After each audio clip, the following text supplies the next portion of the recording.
By now, I believe you already know the importance of dating. In case you missed my video on that, I urge you to waste no minute. Go and watch it. That's where we pick it from.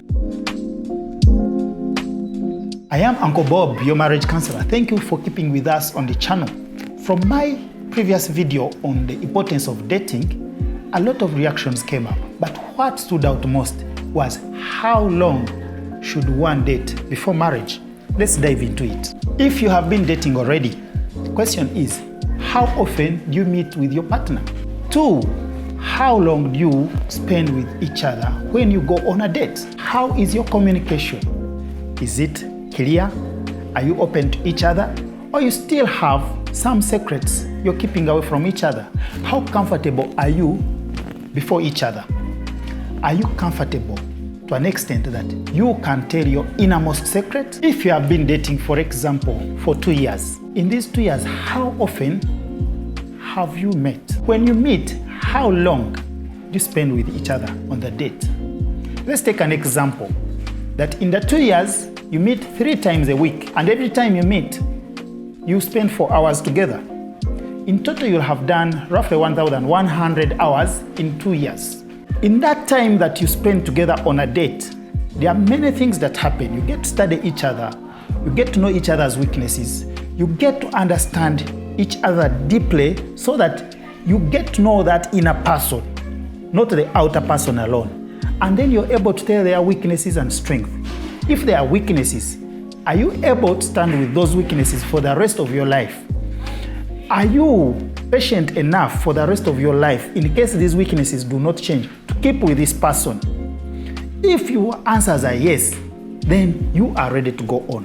But chances are, if you've been spending less time than what I've said, you have not deeply studied each other. Why? The fewer hours you spend with each other, the longer it takes to understand each other deeply to the inner person that your partner is.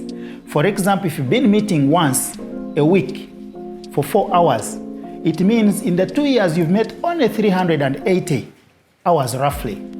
And in those 380 hours, chances are that what you studied last time, the previous 2 weeks, it is still the same thing you're studying in the 4th week.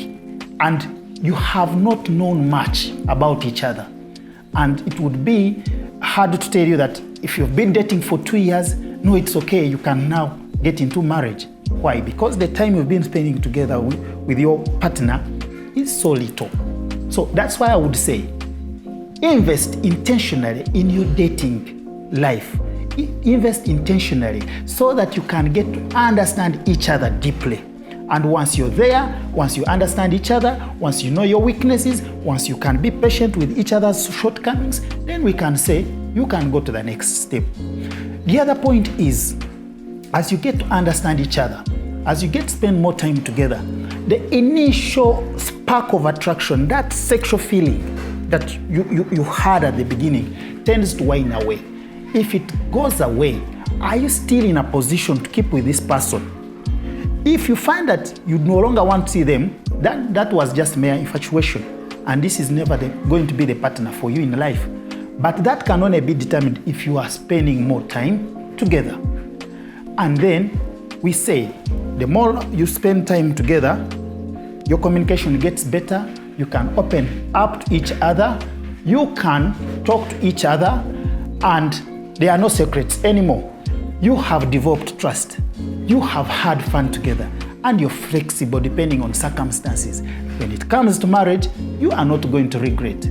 That's what you need to have for you to take a decision into dating to the next step of marriage. In between, remember, there's courtship. We shall talk about that some other time. However, we must also note that there are isolated cases where people date for, let's say, 3 months, 6 months, and have gone on to have a perfect marriage relationship.